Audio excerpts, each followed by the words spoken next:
పశ్చిమ భారతదేశంలోని ఓ పుణ్యక్షేత్రంలో సూర్యుడి నుంచి లభించే శక్తి ఒక అతిపెద్ద వంటగది నిర్వహణకు సాయపడుతుంది.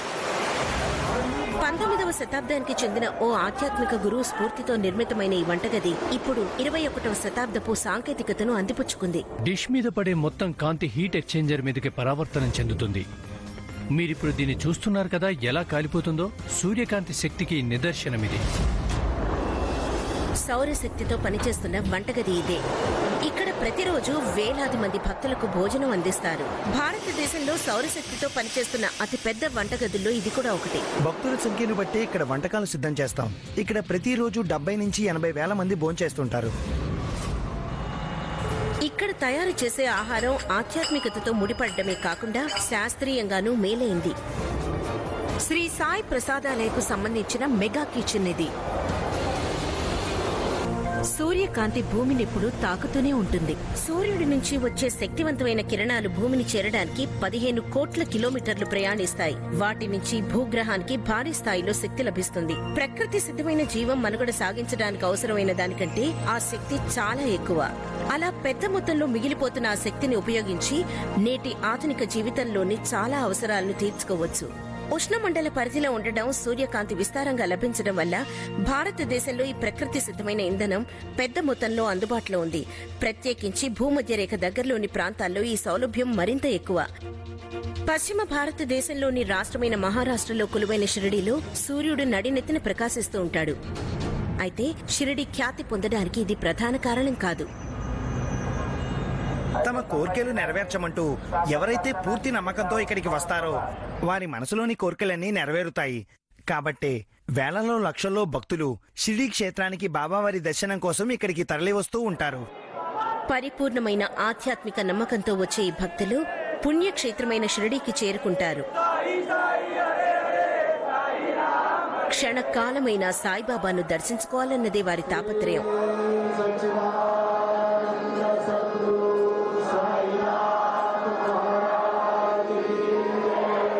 19వ శతాబ్దం నాటి ఆధ్యాత్మిక గురువైన సాయిబాబాను లక్షల మంది భక్తులు తమ ఇష్ట దైవంగా కొలుస్తూ ఉంటారు. సాధువు రూపంలో బాబా షిరిడీకి చేరుకున్నారు.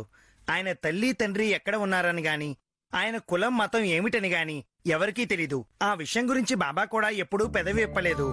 నేడు భారతదేశంతో సహా ప్రపంచంలోని అన్ని మూలల్లో ఉన్న భక్తులు షిరిడీలోని సాయిబాబా దేవాలయానికి తరలి వస్తున్నారు.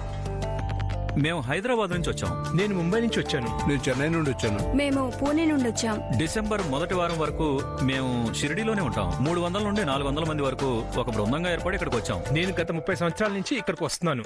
నేను ప్రతి ఏటా ఇక్కడికి రాగలుగుతున్నానంటే అదంతా సాయిబాబా దయే. దేవుని దయ వల్ల అంతా బాగానే ఉంది.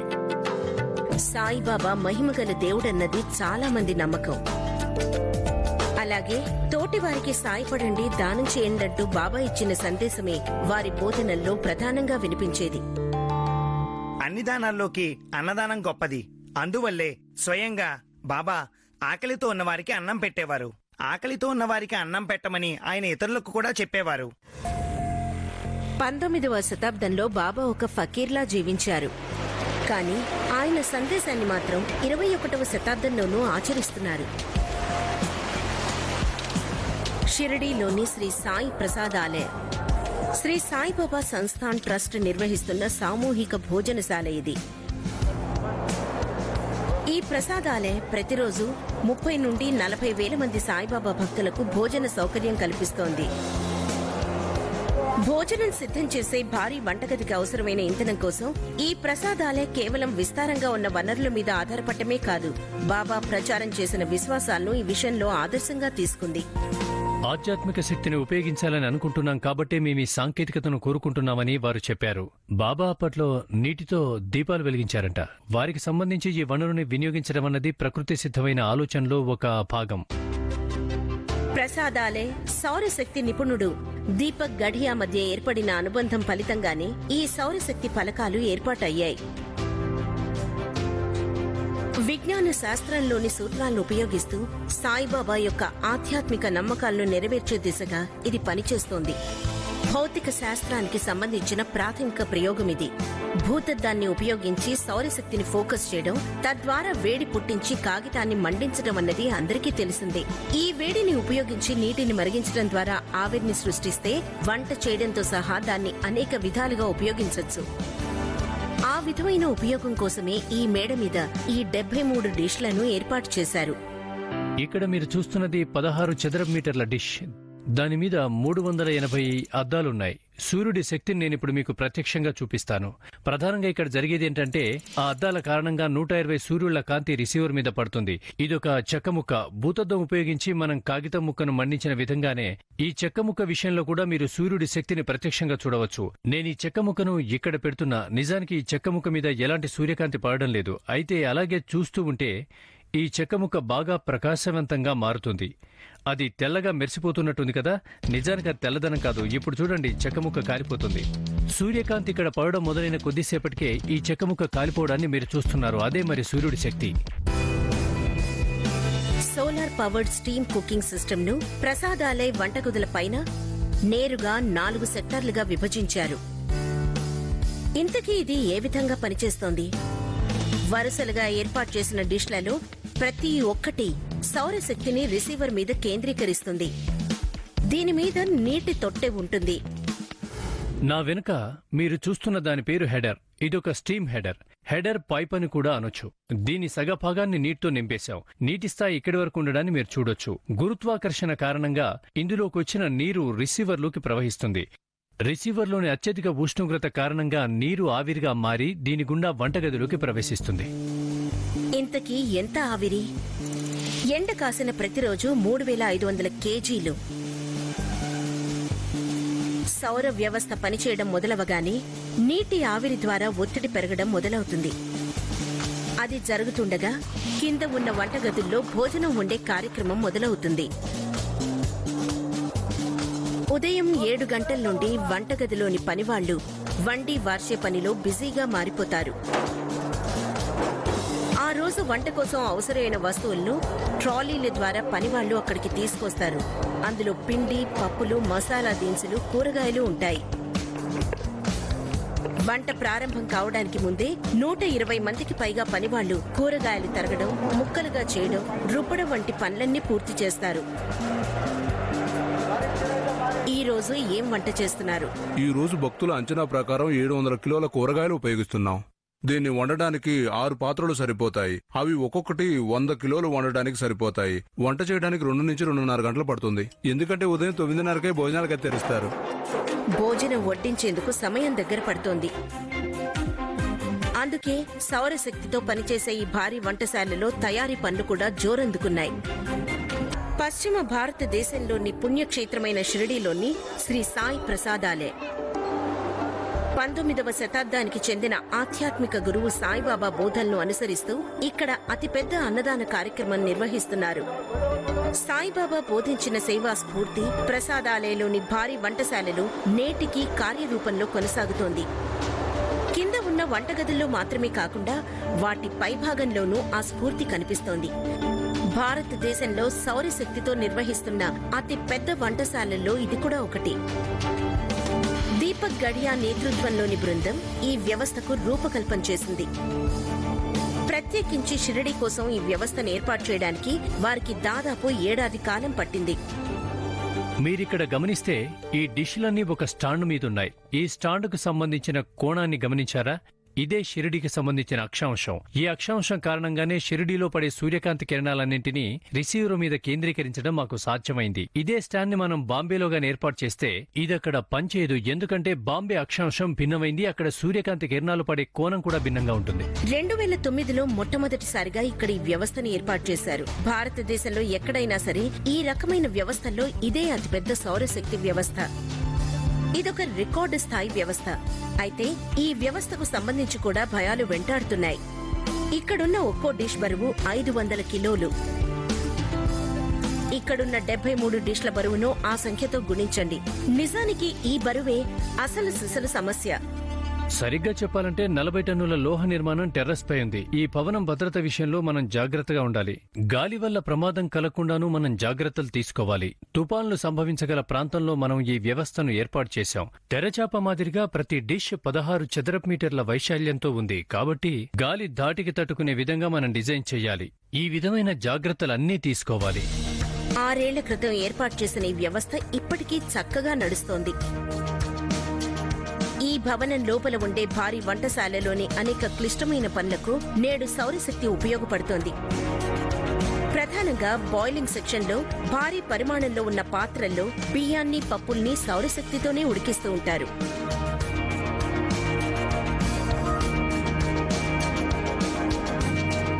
ఇక్కడ పనులను పర్యవేక్షిస్తున్న వ్యక్తి సాయిబాబా భక్తుడైన కె ప్రహ్లాద్. నా ఉద్దేశం ప్రకారం సాయిబాబా భక్తులకు సేవ చేయడం అంటే అది సాయిబాబాకు చేయడమే. గత 10 ఏళ్లుగా ప్రహ్లాద్ ఇక్కడ కుక్గా బాధ్యతలు నిర్వహిస్తున్నారు. ప్రతిరోజు అవసరమయ్యే ఆహార పరిమాణాన్ని లెక్కించడంలో ఆయన గొప్ప అనుభవం గడించారు. భక్తుల రద్దీని అనుసరించే మా అంచనా ఉంటుంది. గురువారం, శనివారం, ఆదివారం ఎక్కువ మంది సాయి భక్తులు షిరిడీకి వస్తుంటారు. ఆ రోజుల్లో మేము ఎక్కువ పరిమాణంలో భోజనం సిద్ధం చేస్తూ ఉంటాము. పండగల్లో ఇక్కడ 70 నుంచి 80 వేల మంది భోంచేస్తుంటారు. కాబట్టి ఇక్కడున్న వంటశాలను ఆధునికీకరించాల్సి వచ్చింది. పతీలాస్ అని పిలిచే భారీ పరిమాణంలోని 6 వంటపాత్రలు ఈ అంతస్తులో ఉన్నాయి.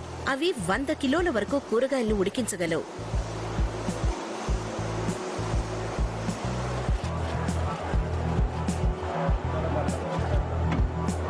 ఇక్కడున్న భారీ వంటపాత్రల్లో కూరగాయలు ఉడుకుతుండగా మరో సెక్షన్లోని యంత్రాల ద్వారా గోధుమలను మరపట్టించి పిండిని సేకరిస్తున్నారు. కాసేపు మనం గతానికి వెళ్తే అప్పట్లో సాయిబాబా గోధుమలను పిండిగా మార్చడం ద్వారా మహిమలు ప్రదర్శించారు.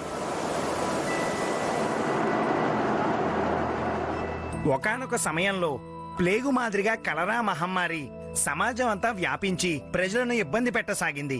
సాయిబాబా దానికి పరిష్కారం కనుగొన్నారు. తిరగలి ఉపయోగించి గోధుమలను పిండి చేసి ఆ పిండిని ఊరి పొలిమేరలో చల్లారు. కలరా మహమ్మారి ఊరిలోకి అడుగు పెట్టకుండా ఆ పిండి అడ్డుకుంది. సాయిబాబా ప్రదర్శించిన మొట్టమొదటి మహిమ అదే అని చెబుతూ ఉంటారు. గోధుమలను పిండిగా మార్చే సమయంలో తన వద్దకు వచ్చే భక్తుల పాపాలను, రోగాలను బాబా పోగొట్టేవారని చెప్తారు. ఇలా గోధుమలను పిండి చేయడం ద్వారా భక్తుల అందరి యొక్క పాపాలను, రోగాలను పోగొట్టేవారట. నేడు సాయిబాబా మహాభక్తుల్లో ఒకరైన అడిషనల్ సూపరింటెండెంట్ విజయ్ శంకర్ గోధుమల పిండి పట్టే పనిని పర్యవేక్షిస్తున్నారు. బాబా స్వయంగా తన చేతులతో గోధుమలను పిండి చేసేవారు. దాంతో చేసిన రొట్టెలను తన భక్తులకు ఇచ్చేవారు. అదే సాంప్రదాయం ఇప్పటికీ కొనసాగుతూ వస్తుంది. ఇప్పుడున్న సాంకేతిక అభివృద్ధి కారణంగా పిండి కోసం పిండి మిల్లులు ఉపయోగిస్తున్నాం. దాదాపు 5,000 మొదలు 6,000 కిలోల గోధుమ పిండితో ఇక్కడ ప్రతిరోజు రొట్టెలు చేస్తూ ఉంటారు.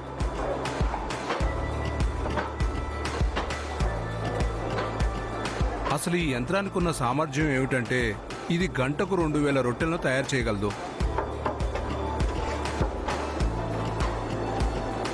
ఇక్కడున్న 5 యంత్రాలు కేవలం 3 గంటల్లోనే దాదాపు 30,000 రొట్టెలను తయారు చేస్తాయి.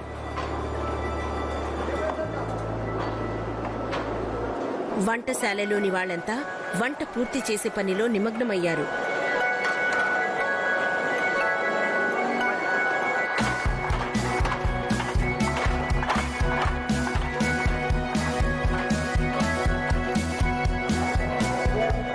ఆకలితో ఉన్న జనం కౌంటర్ల వద్ద లైన్లలో వేచి చూస్తున్నారు. అదిగో క్యూలు కదలడం మొదలయ్యాయి. ఆ భవనం కప్పు మీద సూర్యుడు మరింత కాంతిమంతంగా ప్రకాశిస్తున్నాడు. సోలార్ డిష్లు అధిక ఒత్తిడితో కూడిన ఆవిరిని పైప్ లైన్ల గుండా పంపుతున్నాయి. తలుపులు తెరవడానికి సమయం ఆసన్నమైంది. రండి రండి అని అక్కడి వ్యక్తి అంటున్నాడు. ఈల శబ్దం మొదలైంది.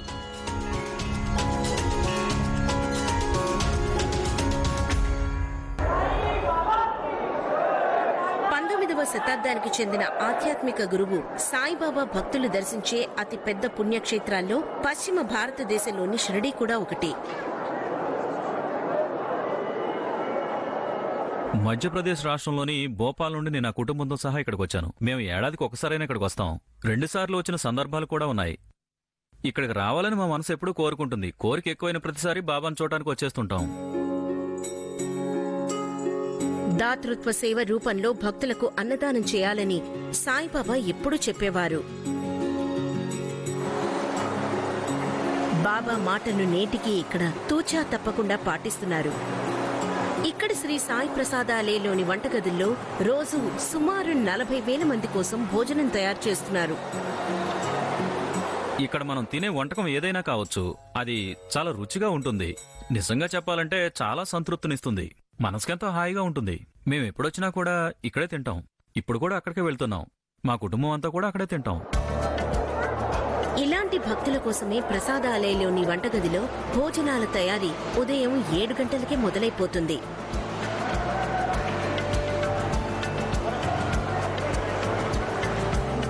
అటుపై 10 గంటల నుండి భోజనాల గది తెరుచుకుంటుంది. భక్తులు కూర్చోవాలంటూ అక్కడి వ్యక్తి చెబుతున్నాడు.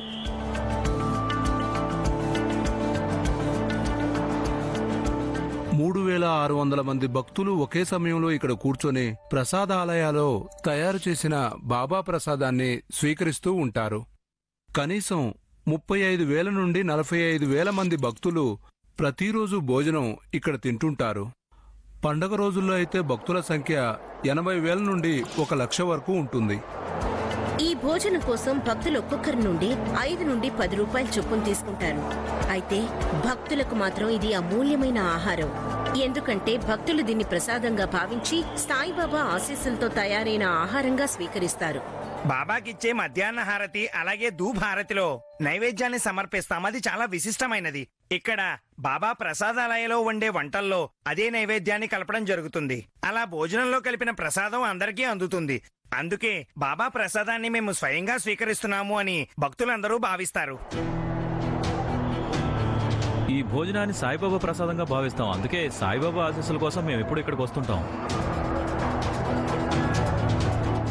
ఇక్కడ భోజనం చాలా రుచిగా ఉంటుంది, ఆరోగ్యకరమైంది. ఎక్కువ నూనె గాని మసాలాలు గాని ఉండవు. ఇక్కడ వంట వాళ్ళు వంట చేసే సమయంలో శుచిగా ఉంటారు.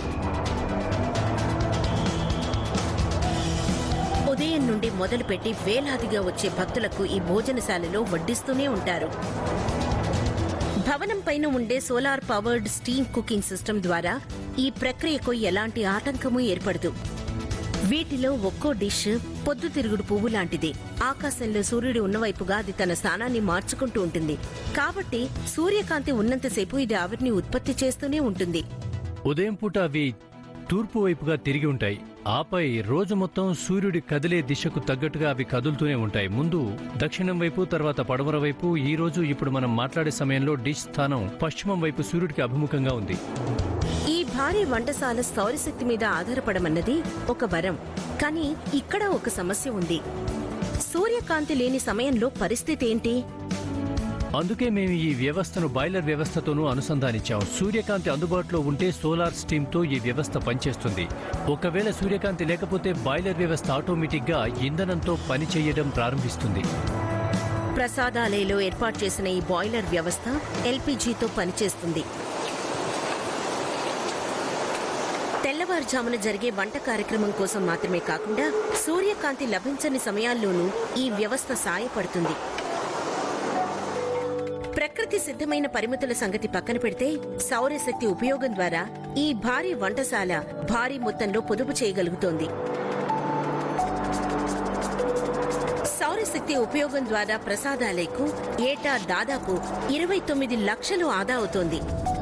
ఇక్కడ ఒక రోజు ఆదా చేసే ఎల్పీజీతో ఒక చిన్న కుటుంబం వంటగదిని సంవత్సరం పొడవునా నిర్వహించవచ్చు. కేవలం ఎల్పీజీ ఆదా కోసం మాత్రమే ఈ భారీ వంటశాల సౌరశక్తిని వినియోగించడం లేదు. ఒక పర్యావరణవేత్తగా చెప్పాలంటే ఇక్కడ ఇంధనాన్ని ఉపయోగించకపోవడం అతిపెద్ద ప్రయోజనం. తద్వారా వాళ్లు పర్యావరణ కాలుష్యాన్ని తగ్గిస్తున్నారు. అలాగే షిరిడీకొచ్చే వేలాది మంది ఇక్కడున్న ఈ వ్యవస్థను చూస్తుంటారు. ఇక్కడ భోంచేసే ప్రతి భక్తుడు సౌరశక్తి వినియోగాన్ని విశ్వసిస్తాడు. నేను గత 4 ఏళ్లుగా ప్రతి సంవత్సరం కూడా షిరిడీకి వస్తున్నాను. అప్పటి నుండి నేను ఇక్కడ జరిగే అన్నదాన కార్యక్రమాన్ని రెగ్యులర్గా చూస్తూనే ఉన్నాను. ఇక్కడ పెట్టే భోజనం క్వాలిటీ ఉంటుంది, చాలా బాగుంటుంది. ఇక్కడ జరిగే అన్నదాన కార్యక్రమానికి ISO 22000 సర్టిఫికేట్ కూడా ఉంది. ప్రతి ఏడాది షిరిడిలోని శ్రీ సాయి ప్రసాదాలకు వస్తున్న వారి సంఖ్య క్రమంగా పెరుగుతూనే ఉంది. అందుకే 6 ఏళ్ల తర్వాత ఇక్కడున్న సౌరశక్తి వ్యవస్థను విస్తరించే ఆలోచన చేస్తున్నారు. భవిష్యత్తులో ఈ వంటశాల విస్తీర్ణం సరిపోకపోవచ్చు. అందుకే రానున్న 2-3 ఏళ్లలో మరికొన్ని వంటశాలలను నిర్మించాల్సిన అవసరం ఉంది. అదే సమయంలో పైన ఉన్న సౌర ఫలకాలను ఆధునికీకరించే ఆలోచన కూడా ఉంది. నిజానికి మేము సౌరశక్తిని నిల్వ చేసే సాంకేతికతను అభివృద్ధి చేయాలని చూస్తున్నాం. ఎలాంటి అంతరాయం లేని ఇంధన సరఫరా పొందడం అన్నది ఈ భారీ వంటశాలకు చాలా కీలకం. ఎందుకంటే ఇక్కడ భోజనశాలకు వచ్చే వేలాది మందికి భోజనం సిద్ధం చేయడం ఒకటే కాదు, భోజనశాలకు రాని వారి కోసం కూడా ఇక్కడి నుండే ప్రసాదాన్ని అందించాలి. ఆ విధమైన యాత్రికుల కోసం ఈ వంటశాలలో లడ్డూలనే ప్రత్యేక మిఠాయి తయారు చేస్తారు. శనగపిండి, చక్కెర, స్వచ్ఛమైన నెయ్యి లేదా శుద్ధి చేసిన వెన్నను ఉపయోగించి ఈ లడ్డూలు తయారు చేస్తారు. షిరిడీలోని ప్రసాద విక్రయ కౌంటర్ల ద్వారా ప్రతిరోజు 1,00,000 లడ్డూలను పంపిణీ చేస్తూ ఉంటారు. భక్తులు ఈ లడ్డూలను ప్రసాదంగా స్వీకరిస్తూ ఉంటారు. ప్రసాదాలయ వెలుపల లేదంటే లోపల ప్రసాదం కోసం భక్తులు ఎదురుచూస్తూ ఉంటారు. అందుకే బాబా సందేశమైన అన్నదానాన్ని ఈ వంటశాల నిర్విఘ్నంగా కొనసాగిస్తోంది. మంచి భోజనాన్ని రుచి చూసిన భక్తులు మనల్ని ఆశీర్వదిస్తారు. సంతృప్తిని వారి ముఖాల్లో మీరు చూడొచ్చు. నిజం చెప్పాలంటే అదొక ప్రత్యేకమైన అనుభూతి. కాబట్టే సాయిబాబా భక్తులు భక్తితో దీపారాధన చేస్తున్నంత కాలం ఇక్కడి ప్రసాదాలే తన వంట కార్యక్రమాన్ని నిర్విఘ్నంగా కొనసాగిస్తూనే ఉంటుంది. వంటశాల పైనున్న డిష్లు తిరుగుతూనే ఉంటాయి.